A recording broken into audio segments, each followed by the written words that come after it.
Breakthrough Media.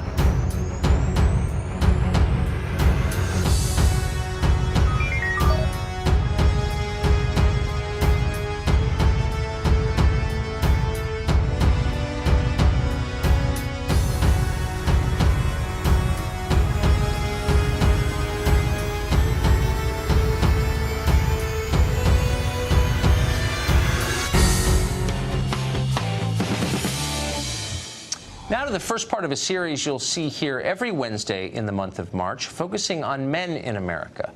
The signs are everywhere. If you're a middle-aged man, you probably know a peer who has killed himself in recent years, at least one.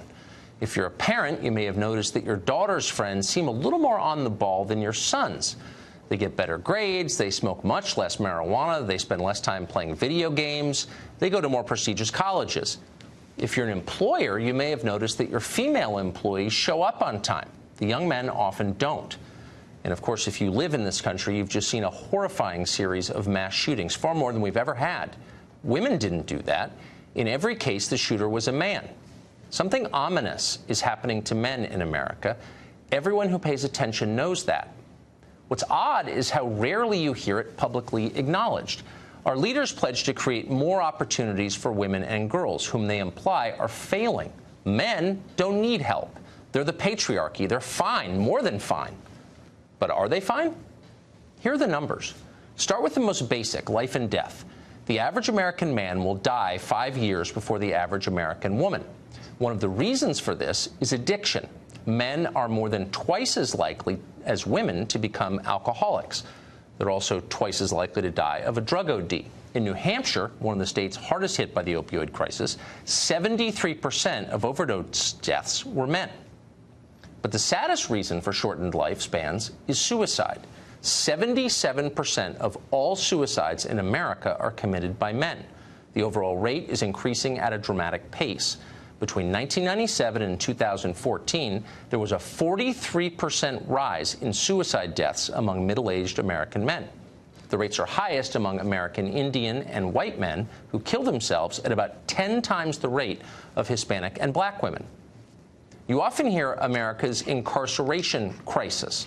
Well, that's almost exclusively a male problem, too. Over 90% of inmates are men. Now, these problems are complex, but we know that they start young. And relative to girls, boys are failing in school. More girls than boys graduate high school. Considerably more go to and graduate from college.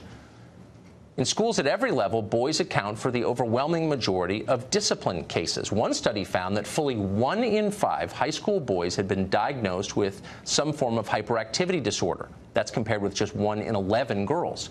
Many of them were medicated for it. The long-term health effects of those medications, not fully understood, but they do appear to include depression in later life.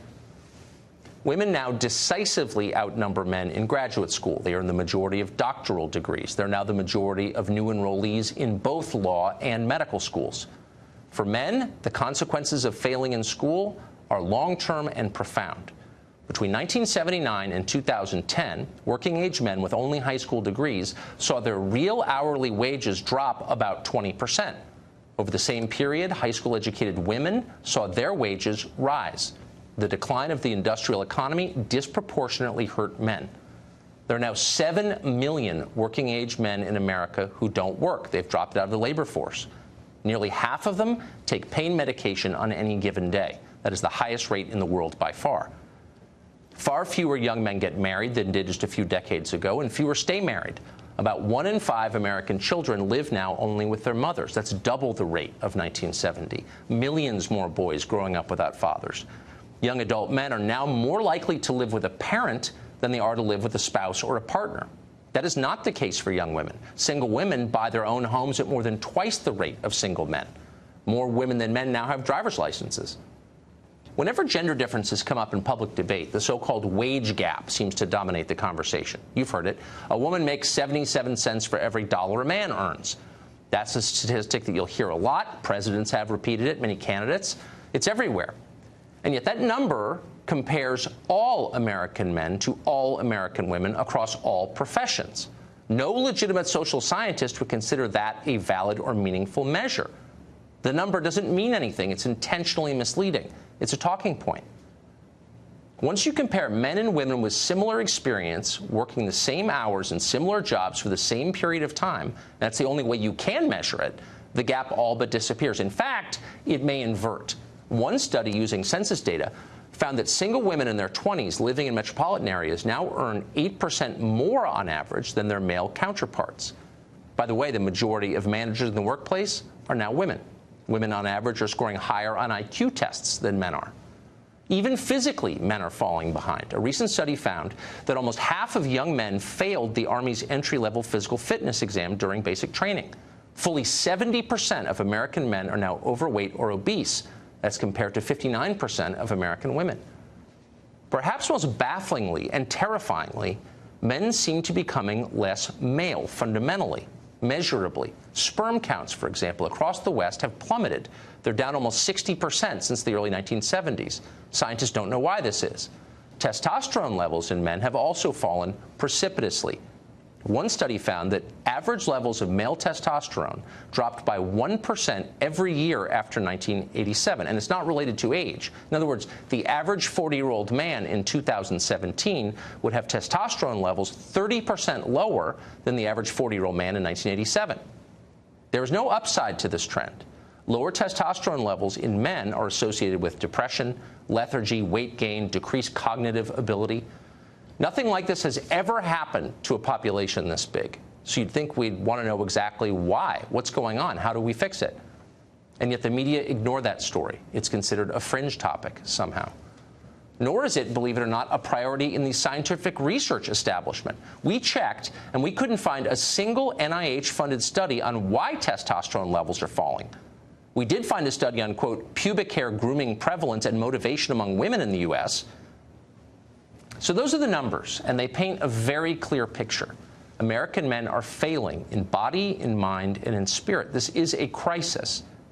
Yet our leaders pretend it's not happening, and in fact, they tell us the opposite is true.